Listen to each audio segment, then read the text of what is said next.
আসসালামু আলাইকুম রহমতুল্লাহি ওবারাকাতু। আজকের ভিডিওটি একটি বাস্তব ও শিক্ষণীয় গল্প নিয়ে।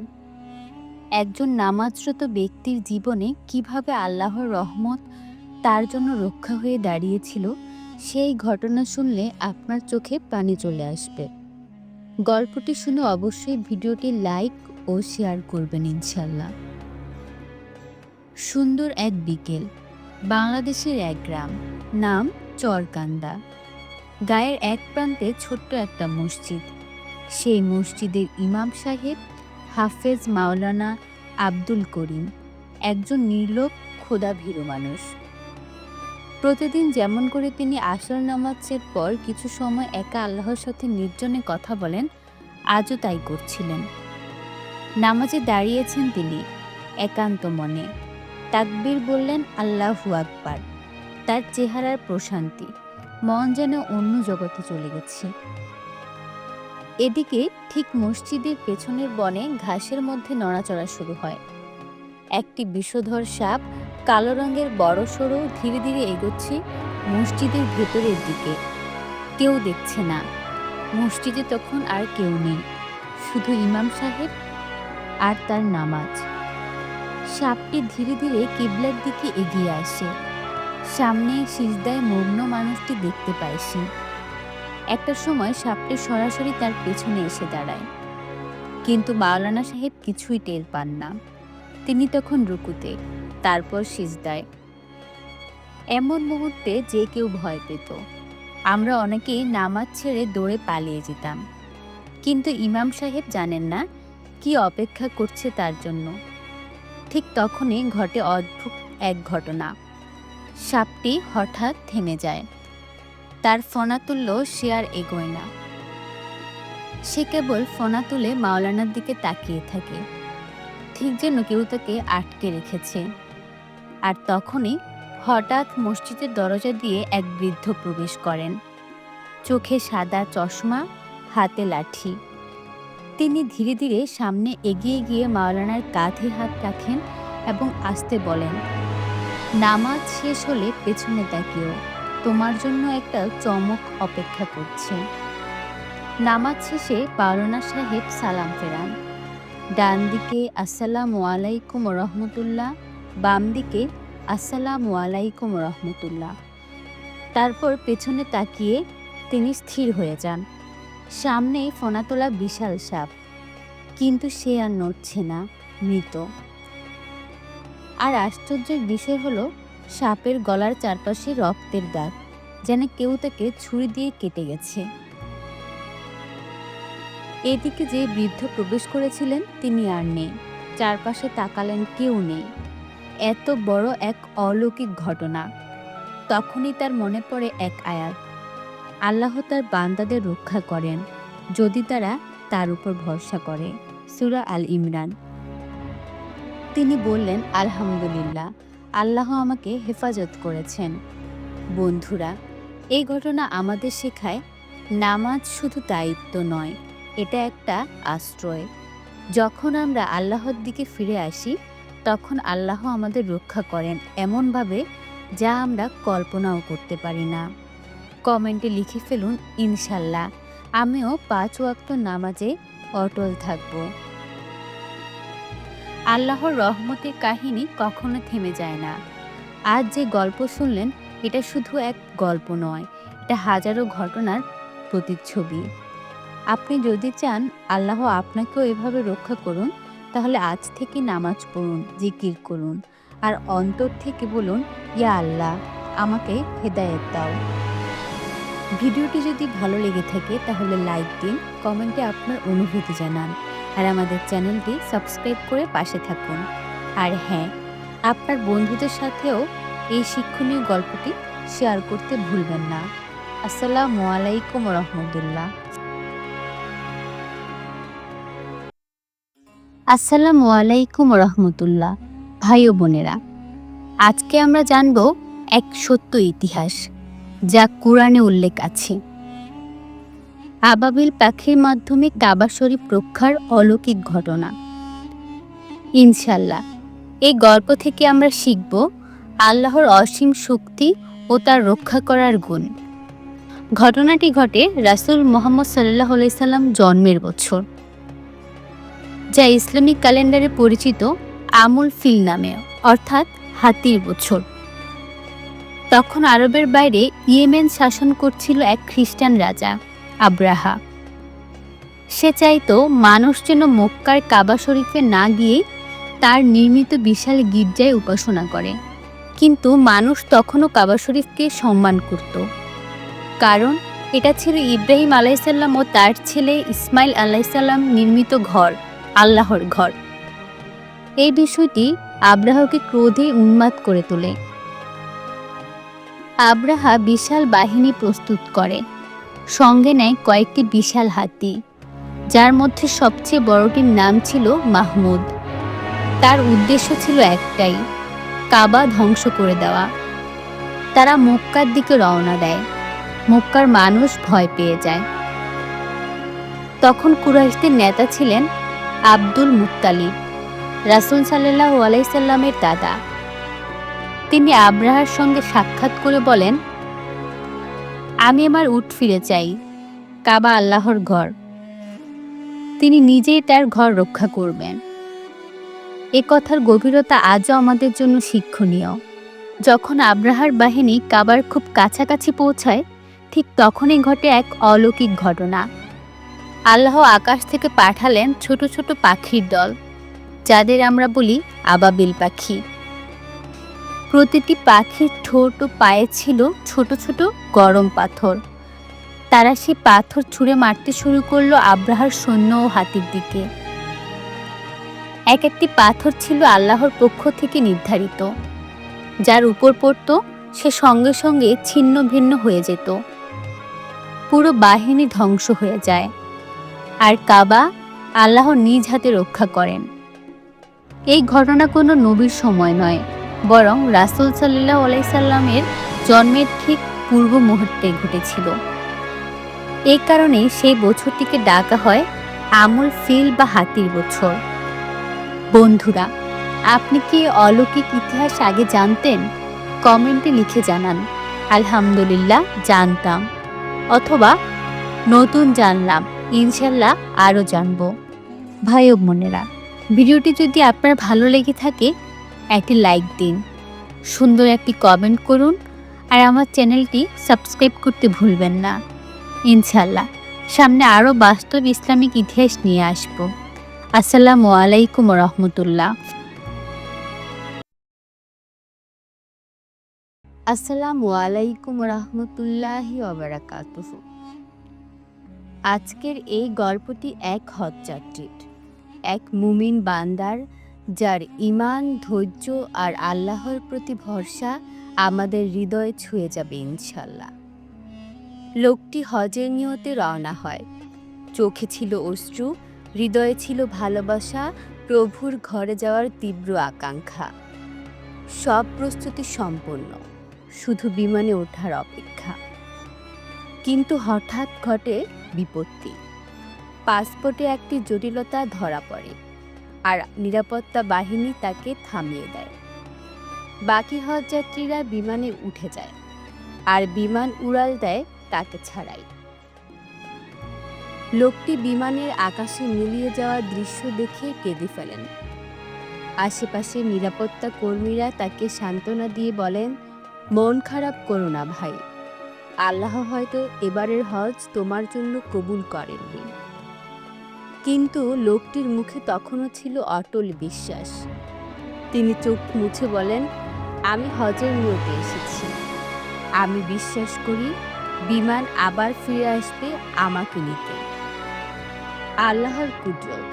ঠিক তখনই খবর আসে বিমানে যান্ত্রিক ত্রুটি দেখা দিয়েছে, আর তাই বিমান ফিরে আসছে বিমানবন্দরে। সকলেই অবাক, কিন্তু এখানেই শেষ নয়। বিমান ত্রুটি মেরামত করে আবার উড়াল দেয়, এই মানুষটিকে নিয়ে নয়। আবার ফিরে যান্ত্রিক সমস্যায়, দ্বিতীয়বারও তাকে নেওয়া হয় না। তৃতীয়বার আকাশে ঝড় ওঠে, বিমান আবারও ফিরে আসে, জরুরি অবতরণ করেন। এবার বিমানের ক্যাপ্টেন নিজেই এগিয়ে এসে বলেন, আল্লাহর কসম, আমি আর এই বিমান ওড়াবো না যতক্ষণ না আপনি প্লেনে ওঠেন। সবাই থমকে যায়, কারণ তখন তারা বুঝতে পারে এই মানুষটি হজে যাওয়া যেন আল্লাহর পক্ষ থেকে নির্ধারিত ছিল। অবশেষে সমস্ত জটিলতা শেষ হয়। তিনি প্লেনে ওঠেন আর উড়াল দেন সৌদি আরবের উদ্দেশ্যে, তার প্রভুর ঘর কাবা ঘরের দিকে। আল্লাহু আকবার। যে হজ বন্ধের মুখে ছিল তা হয় আল্লাহর ইচ্ছায় সম্পূর্ণ আরও দৃঢ়ভাবে। এই গল্প আমাদের শেখায়, যদি নিয়ত সৎ হয়, বিশ্বাস অটুট হয় আর আল্লাহর উপর ভরসা রাখা যায়, তবে দুনিয়ার কোনো কিছুই তোমাকে থামাতে পারবে না। আল্লাহই হচ্ছে সবচেয়ে উত্তম রিজিকদাতা, উত্তম পরিকল্পনাকারী। ভিডিওটি যদি আপনার ভালো লাগে তাহলে লাইক দিন, শেয়ার করুন, আর ইসলামিক আরও গল্প পেতে আমাদের চ্যানেলটি সাবস্ক্রাইব করুন। আসসালামু আলাইকুম রহমতুল্লাহ। আসসালামু আলাইকুম রহমতুল্লাহ। প্রিয় ভাই ও বোনেরা, আশা করি আপনারা সবাই আল্লাহর রহমতে ভালো আছেন। আজ আমি আপনাদের শোনাবো একটি সত্য ঘটনা, যেটা প্রিয় নবী হজরত মুহাম্মদ সাল্লাল্লাহু আলাইহি সাল্লাম স্বয়ং আমাদের জানিয়েছেন। এই ঘটনা প্রমাণ করে আল্লাহর দয়া কত বিশাল এবং একটি ছোট আমলও কিভাবে জান্নাতের দরজা খুলে দিতে পারে। এই গল্পটি এক নারীকে নিয়ে, যিনি তার জীবনে অনেক গুনাহ করেছিলেন।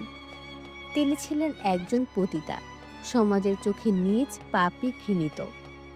কিন্তু তার হৃদয়ে একটুখানি দয়া ছিল, যা তাকে জান্নাতের পথ দেখিয়ে দেয়। একদিন সেই মহিলা পথ দিয়ে যাচ্ছিলেন। রোদে পুড়ে মরুভূমি যেন আগুন হয়ে আছে। হঠাৎ তিনি একটি কুকুরকে দেখতে পেলেন, যেটি অতিরিক্ত পিপাসায় মাটি চাটছে, জিভ বের হয়ে হাঁপাচ্ছে। কুকুরটি এতটাই দুর্বল হয়ে গিয়েছিল যে দাঁড়িয়ে থাকার শক্তিও ছিল না। মহিলার মনে হলো, এই প্রাণী তো কত কষ্ট পাচ্ছে, আল্লাহর একটি মাখলুক, কিন্তু আশেপাশে পানি নেই, হাতে কিছু নেই, নিজের পায়ের জুতা ছাড়া। তিনি কুয়ায় নেমে গেলেন, নিজের জুতা দিয়ে পানি তুলে আনলেন, তারপর সেই জুতার মধ্যে কুকুরটিকে পানি খাওয়ালেন। এই একটি মাত্র কাজ, শুধুমাত্র একটি পশুর প্রতি দয়া দেখানো। আল্লাহ তাআলা এতটাই খুশি হলেন যে তার সব গুনাহ মাফ করে দিলেন এবং তাকে জান্নাত দান করলেন। প্রিয় ভাই ও বোনেরা, একজন পতিতা যদি একটি কুকুরকে পানি খাইয়ে জান্নাত পেতে পারে, তাহলে আমরা আমাদের আমলগুলো কোথায়? নিচে কমেন্টে লিখে ফেলুন, ইনশাল্লাহ আমি আল্লাহর সব সৃষ্টির প্রতি দয়া দেখাবো। আর বলুন, আলহামদুলিল্লাহ, এমন এক দয়াময় আল্লাহর বান্দা হতে চাই। এটা আমাদের জন্য একটি বড় শিক্ষা। পশুর প্রতি দয়া, মানুষের প্রতি দয়া, এমনকি একটি ছোট কাজও যদি আল্লাহ কবুল করেন, তবে সেই কাজ জান্নাতের চাবি হতে পারে। আমরা কারো ঈমান, আমল বা অতীত দেখে তাকে বিচার করতে পারি না। আল্লাহ জানেন কার অন্তরে কি আছে। তাই প্রতিটি দিনকে ভালো কাজে ভরিয়ে দিন, সাধ্য অনুযায়ী সাহায্য করুন, দয়া দেখান, কারণ আপনি জানেন না কোনটি আপনার জন্য জান্নাতের দরজা খুলে দিবে। আশা করি আজকের এই ছোট্ট কিন্তু গভীর গল্পটি আপনার অন্তরে দাগ কেটেছে। জীবনের প্রতিটি কাজে যেন দয়া, সহানুভূতি ও আল্লাহর ভয় থাকে, এই দোয়া করি আপনাদের। আসসালামু আলাইকুম রহমতুল্লাহ। আসসালামু আলাইকুম রহমতুল্লাহ। আজকে আমি আপনাদের শোনাবো একটি ছোট কিন্তু গভীর অর্থবোধক ইসলামিক গল্প। এক গরিব লোক ও একটি রুটি। অনেক বছর আগে এক গ্রামে বাস করতেন এক গরিব লোক। তিনি ছিলেন খুব সৎ ও আল্লাহভীরু।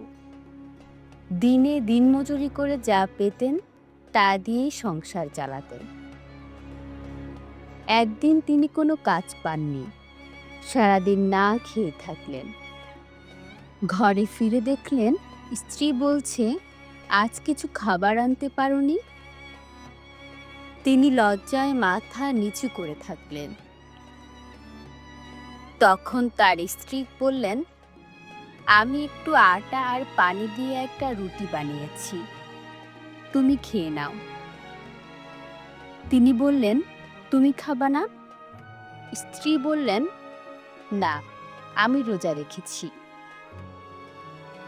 গরিব লোকটা খুব খুশি হয়ে সেই একটি মাত্র রুটি নিয়ে বাহিরে বের হলেন, খাওয়ার জন্য নয়, বরং খুঁজতে লাগলেন এমন কাউকে যে তার থেকেও বেশি ক্ষুধার্ত। অনেক খোঁজার পর এক বৃদ্ধ ভিখারির কাছে গিয়ে রুটি দিয়ে বললেন, এই রুটিটা নিন, আমি আজ আল্লাহর সন্তুষ্টির জন্য এটাকে দান করলাম। সেই রাতে তিনি স্বপ্ন দেখলেন, তিনি কিয়ামতের ময়দানে দাঁড়িয়ে আছেন। তার আমলের পাল্লা খুব হালকা, প্রায় জাহান্নামে যাবেন। ঠিক তখনই একটি রুটি এসে তার আমলের পাল্লায় পড়ে। হঠাৎই তার ভালো কাজের পাল্লা ভারী হয়ে গেল, আর তিনি জান্নাতে প্রবেশ করলেন। তিনি বিস্ময়ে জিজ্ঞেস করলেন, হে আল্লাহ তাআলা, এই একটি রুটি দিয়ে আমি জান্নাত পেলাম? আল্লাহ বলে, তুমি নিজে ক্ষুধার্ত ছিলে, তবুও আমার জন্য দান করেছিলে। আমি তো দয়াময়, কিভাবে তোমার সে ত্যাগ আমি বৃথা যেতে দেই? এই গল্প আমাদের শেখায়, আল্লাহর রাস্তায় কিছু ছোট দানও হতে পারে আমাদের জান্নাতের কারণ। তাই আসুন, আমরা প্রতিদিন অন্তত একটি ভালো কাজ করি আল্লাহ তাআলার সন্তুষ্টির জন্য। ভিডিওটি যদি আপনার ভালো লাগে তাহলে লাইক দিন, শেয়ার করুন, আর ইসলামিক আরও গল্প পেতে আমাদের চ্যানেলটি সাবস্ক্রাইব করুন। আসসালামু আলাইকুম রহমতুল্লাহ। আসসালামু আলাইকুম রহমতুল্লাহ। আজ আমি আপনাদের শোনাবো হস্তমৈথুন করলে কি হয়, একজন যুবকের কবরের শাস্তি। এটি একটি সত্য ঘটনা। এক রাত, চারপাশে নীরবতা, আকাশে চাঁদ, ঘরের নিঃসঙ্গতা। আর তখনই সে হাত বাড়ালো নিজের নফসের দিকে। সে জানে এটা হারাম, সে জানে আল্লাহ তাকে দেখছেন, তবুও সে নিজেকে থামাতে পারল না। তার নাম রাহিম। বাংলাদেশের এক গ্রামের সহজ সরল যুবক। মাদ্রাসায় পড়েছে, নামাজও পড়ে, কিন্তু এক ভুল অভ্যেসে সে জড়িয়ে পড়ে, হস্তমৈথুন। প্রথম প্রথম সে এটা ছোট গুনাহ বলে মনে করত। সবাই তো করে, আমিও করি, কি আর আসে যায়। কিন্তু সেই ছোট পাপ একসময় এমন অভ্যাসে রূপ নিল যেটা রাতে না করলে সে ঘুমাতে পারত না। সে জানত হস্তমৈথুন আল্লাহর বিধান বিরুদ্ধ। কোরআনে বলা হয়েছে, আর যারা তাদের যৌন অঙ্গকে সংযত রাখে কেবল স্ত্রী ও দাসীদের ব্যতীত, আর কেউ যদি এর বাহিরে কিছু চায় তবে তারা সীমা লঙ্ঘনকারী। সূরা মুমিনুন আয়াত 5-7। এই পাপের কারণে তার মনুষ্যত্ব কমতে থাকে, নামাজে মন বসে না, চোখে পবিত্রতা থাকে না। তাও সে মাঝে মাঝে তাওবা করত, কিন্তু আবারও ফিরে যেত সেই অন্ধকারে। একদিন হঠাৎ রাহিম মারা যায়। তার মৃত্যু হয়েছিল অস্বাভাবিকভাবে। লোকেরা বলে হার্ট অ্যাটাক, কিন্তু মৃত্যুর পর তার সাথে ঘটেছিল এমন এক ঘটনা যা আজও তার পরিবার ভুলতে পারে না। তার দাফনের পরদিন রাতে তার মা একটি স্বপ্ন দেখেন। মা দেখেন রাহিম অন্ধকার কবরের মাঝে চিৎকার করছে, তার হাত দুটো যেন গলে যাচ্ছে। সে কাঁদছে আর বলছে, আম্মু, আমাকে বাঁচাও, আমার হাত দুটো পুড়ে যাচ্ছে। আম্মু, আমাকে বাঁচাও, আমার হাত দুটো পুড়ে যাচ্ছে। মা ঘুম ভেঙে কান্নায় ভেঙে পড়েন। তিনি কাহিনী বলেন এক আলেমের কাছে। আলেম বললেন, আপনার ছেলে হয়তো এমন কোনো গুনাহ করেছে যা কবরেও তাকে শাস্তি দিতে পারছে না। হস্তমৈথুন এমন একটি গুনাহ যা একাকিত্বে মানুষ করে, অথচ আল্লাহ তো সব দেখেন। এই গুনাহ যদি অস্বীকার করা হয়, যদি তাওবা না করা হয়, তাহলে কবরেও শাস্তি পাওয়া যায় না। হ্যাঁ, প্রিয় ভাই ও বোনেরা, হস্তমৈথুন ইসলামে হারাম। এটা শুধু শরীর নয়, আত্মাকেও নষ্ট করে। অনেকেই বলে, ভাই আমি কন্ট্রোল করতে পারি না, ছেড়ে দিতে চাই কিন্তু পারি না। আসলে আপনার মনে আল্লাহর ভয় ঢুকলে আপনার একাকিত্ব আপনি নিজেকে রক্ষা করতে পারবেন। কবরের শাস্তি শুধু আগুন নয়, কিছু গুনাহ শাস্তি কবরে শুরু হয়ে যায়। রাসূল সাল্লাল্লাহু আলাইহি সাল্লাম একবার বলেছিলেন, দুজন মানুষ কবরের মধ্যে শাস্তি পাচ্ছে। তারা বড় গুনাহ পড়েনি বলে মনে করত। একজন ছিল যারা গীবত করত, আরেকজন এমন ব্যক্তি যে প্রস্রাব থেকে নিজেকে পরিশুদ্ধ রাখত না। সহিহ বুখারী। তাহলে ভাবুন, যে ব্যক্তি বারবার নিজের শরীরকে অপবিত্র করছে, নিয়মিত হারামের দিকে চোখ রাখছে, তার কবর কেমন হবে? প্রিয় ভাই, এই গল্পটি শুধুমাত্র শাস্তির জন্য নয়, এই গল্পটি যেন আপনার আত্মা জাগ্রত করে। আপনি যদি সত্যি অনুতপ্ত হন, তাহলে আল্লাহ বলেছেন, হে আমার বান্দারা, যারা নিজেদের উপর জুলুম করেছ, তোমরা আল্লাহর রহমত থেকে নিরাশ হও না। নিশ্চয়ই আল্লাহ সমস্ত গুনাহ মাফ করে দেন। সূরা জুমার আয়াত 53। আজই তাওবা করুন। হস্তমৈথুন যদি আপনার জীবন থেকে থাকে, তবে জানেন আপনি একা নন। কিন্তু আপনি যদি আল্লাহর জন্য নিজেকে নিয়ন্ত্রণ করতে পারেন, তাহলে আপনার জন্য আছে জান্নাতের দরজা। আর যদি নিজের নফসকে ছেড়ে দেন, তবে শেষ হতে পারে কবরেই। আপনার হাত গলে যেতে পারে আগুনে, যেভাবে রাহিমের গলেছিল। আপনি কি চান আপনার মা ঘুমিয়ে কাঁদুক? আপনি কি চান কবরেও আপনি শান্তি না পান? তাহলে আজ থেকে শুরু করুন, তাওবা করুন, নামাজে মন দিন, পর্নোগ্রাফি ও হারাম ভিডিও থেকে দূরে থাকুন। রাতের ঘুমের আগে চোখ বন্ধ করে আল্লাহর সামনে নিজেকে সঁপে দিন। আপনার কবর হোক আলোয় ভরা, আর হাত দুটি উঠুক কেবল আল্লাহর রহমতের জন্য। দর্শক, যদি গল্পটি আপনাদের ভালো লেগে থাকে, তাহলে একটি কমেন্ট করুন আর সাবস্ক্রাইব করে আমাদের পাশে থাকুন। আসসালামু আলাইকুম রহমতুল্লাহ। আসসালামু আলাইকুম রহমতুল্লাহ। প্রিয় ভাই ও বোনেরা, আশা করি আল্লাহর রহমতে সবাই ভালো আছেন।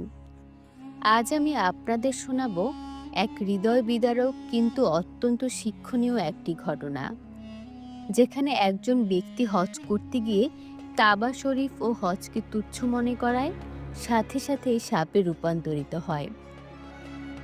এই কাহিনী আমাদের সতর্ক করে, আল্লাহর ঘর, হজ বা ইসলাম নিয়ে অবজ্ঞা করলে তার ফলাফল কতটা ভয়ঙ্কর হতে পারে। ঘটনাটি বহু বছর আগের। বাংলাদেশের এক ধনী ব্যবসায়ী হজ করতে যান মক্কা শরীফে। সবকিছুই ভালো চলছিল। তাওয়াফ, সাই, আরাফাত সবকিছু ঠিকঠাক মতো করে তিনি ফিরে এলেন দেশে। বাড়ি ফিরে এলাকার লোকজন জিজ্ঞেস করলো, ভাইজান কেমন লাগলো হজে? মক্কা শরীফ তো দেখলেন, অনুভূতি কেমন? লোকটি হাসতে হাসতে বলল, আর বলো না ভাই, কি এমন দেখলাম? শুধু পাথর আর বালির দেশ। এই জায়গায় হজ করতে গিয়ে লাভ কি? এমনিতেই খরচ, কষ্ট, ভিড় কিছুই ভালো লাগেনি। তার এই কথাগুলো উচ্চারণ করা মাত্রই হঠাৎ সে কাঁপতে শুরু করলো। তার চোখ বড় বড় হয়ে গেল, মুখ থেকে শ্বাস প্রশ্বাস বন্ধ হয়ে গেল। লোকজন চারপাশে ভিড় জমানো। কেউ কিছু বুঝে ওঠার আগেই তার শরীর বাঁকতে শুরু করলো, হাড়গুলো যেন মুচড়ে গেল। মাত্র কয়েক সেকেন্ডে সে একটি সাপের আকার ধারণ করলো। মানুষ ভয়ে চিৎকার করে ছুটে পালালো। কে যেন বলল, এটা নিশ্চয়ই কাবা শরীফকে অপমান করার গজব। আরও একজন বলল, এ হলো হজ নিয়ে ঠাট্টা করার পরিণাম। প্রিয় ভাই ও বোনেরা, হজ ইসলামের 5টি স্তম্ভের একটি। এই হজ আল্লাহর ঘরে যাওয়া, তাওবার স্থান, ক্ষমার দরজা। এটা কোনো দুনিয়ার সফর না, এটা আখিরাতের সফলতার চাবিকাঠি। আল্লাহ তাআলা বলেন, যে কেউ আল্লাহর নির্দেশসমূহের সম্মান করে নিশ্চয়ই তার হৃদয়ের তাকওয়াই প্রমাণ। সূরা হাজ আয়াত ৩২। আর কেউ যদি এই মহান স্থান ও ইবাদতকে তুচ্ছ মনে করে তবে সে নিজেই নিজের ধ্বংস ডেকে আনে। প্রিয় দর্শক, আপনি কি কখনো হজ করতে যেতে চেয়েছেন? তাহলে নিচে কমেন্ট করুন, ইনশাল্লাহ আমি একদিন হজে যাব। সে ব্যক্তি যখন সাপে রূপান্তরিত হলো তখন এলাকার এক আলেম বললেন, এই ঘটনা যেন আমাদের সকলের জন্য শিক্ষা হয়। হজ, কাবা, ইসলাম এগুলো নিয়ে কেউ ঠাট্টা করলে তার পরিণাম আল্লাহর পক্ষ থেকে হতে পারে খুবই ভয়ঙ্কর। এই ঘটনার পর থেকে অনেকেই তওবা করেছে, অনেকে কেঁদেছে, অনেকে কাবা শরীফের ছবি দেখেই বলে, ইয়া আল্লাহ, আমাকে হজে নেওয়ার তৌফিক দিন। ভাই ও বোনেরা, আমরা যেন মুখে কখনো এমন কিছু না বলি যেটা আমাদের দুনিয়া ও আখিরাত ধ্বংস করে দিতে পারে।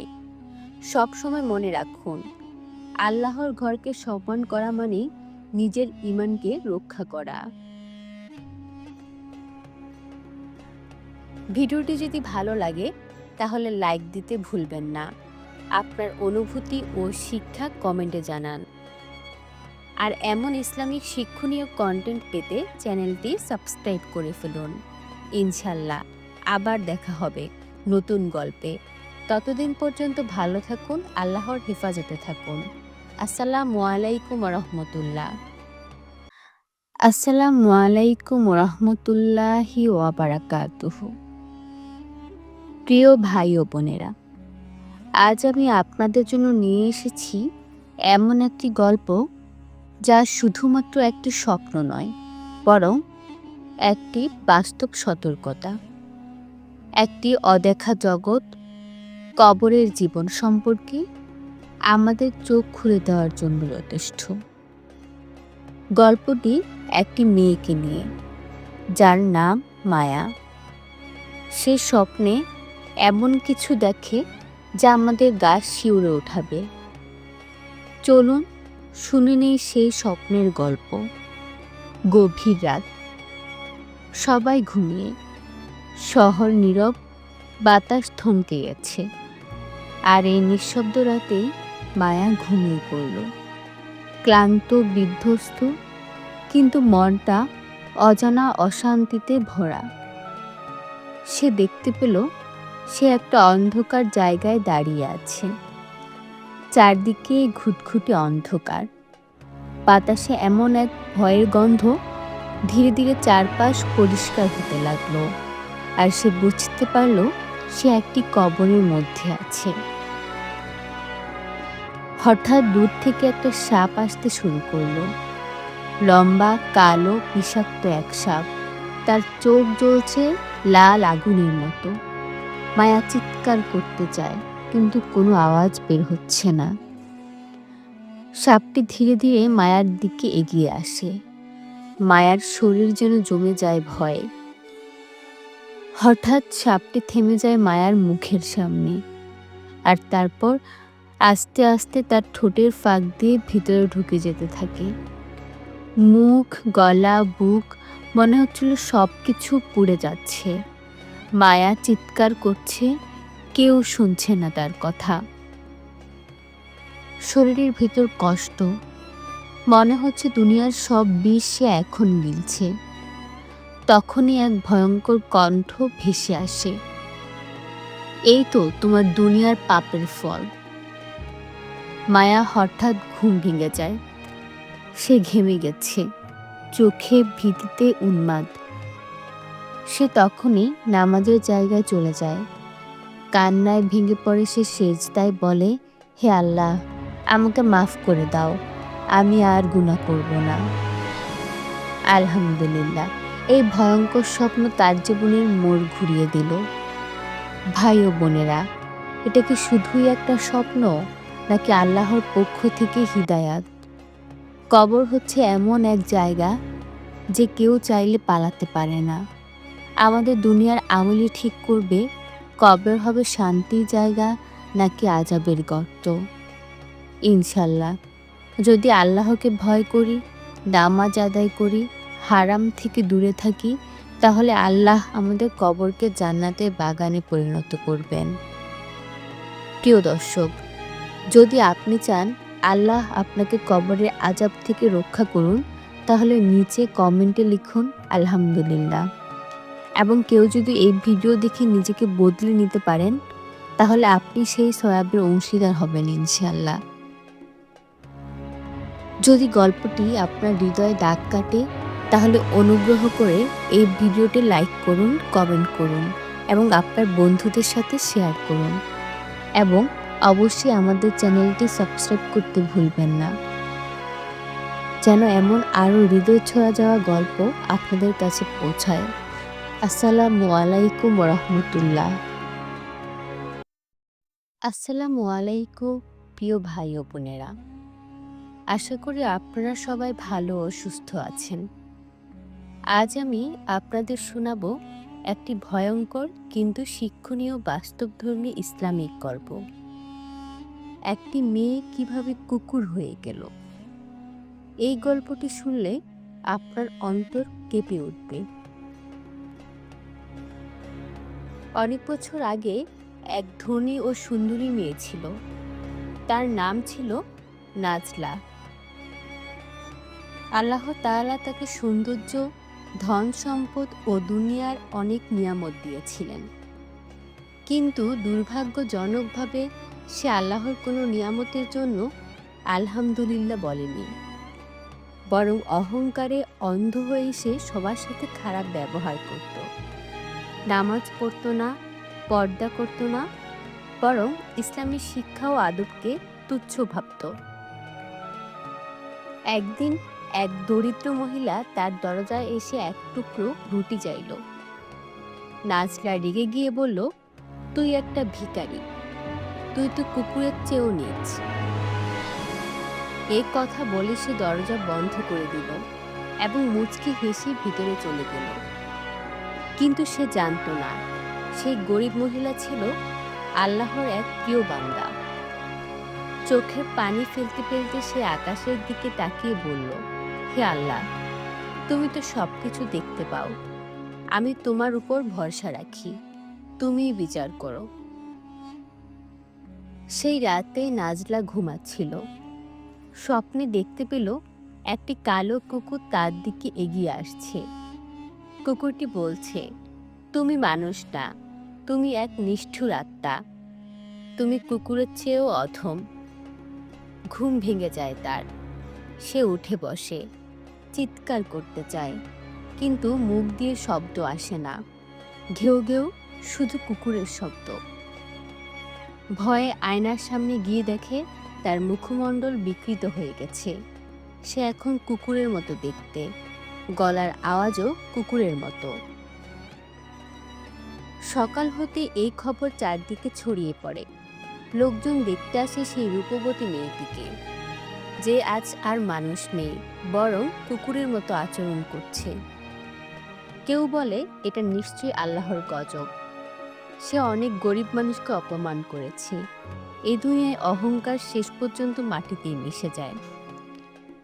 প্রিয় দর্শক, কখনো কি আপনি কারো গরিব হওয়া নিয়ে হাসাহাসি করেছেন? কখনো কি রূপ, টাকা বা সম্মান নিয়ে অহংকার করেছেন? তাহলে নিচে কমেন্ট করুন, ইনশাল্লাহ আমি অহংকার থেকে দূরে থাকব। আলহামদুলিল্লাহ, আল্লাহর দেওয়া সবকিছুর জন্য আমি কৃতজ্ঞ। নাজলা এরপর কয়েকদিন কিছুই খায়নি, কারো সামনে আসেনি। একদিন গভীর রাতে সে তার বাড়ি ছেড়ে চলে যায়, পাহাড়ি অঞ্চলের দিকে, আর কখনো ফিরে আসেনি। লোকজন বলে এখনো মাঝে মাঝে গভীর রাতে সেই এলাকার পাহাড়ি গলিতে এক কুকুর কাঁদতে কাঁদতে ঘুরে বেড়ায়। তার চাহনি যেন কারো কাছে মাফ চাইছে, যেন তার অহংকারের শাস্তি আজও সে ভোগ করছে। প্রিয় ভাই ও বোনেরা, আশা করি আজকের গল্পটি আপনাদের সবাইকে একটি গুরুত্বপূর্ণ শিক্ষা দিয়েছে। অহংকার করলে আল্লাহ কাউকে ছেড়ে দেন না। আসুন আমরা বিনয়ী হই, মানুষের সাথে ভালো ব্যবহার করি, আর সব নিয়ামতের জন্য সবসময় আলহামদুলিল্লাহ বলি। আসসালামু আলাইকুম রহমতুল্লাহ।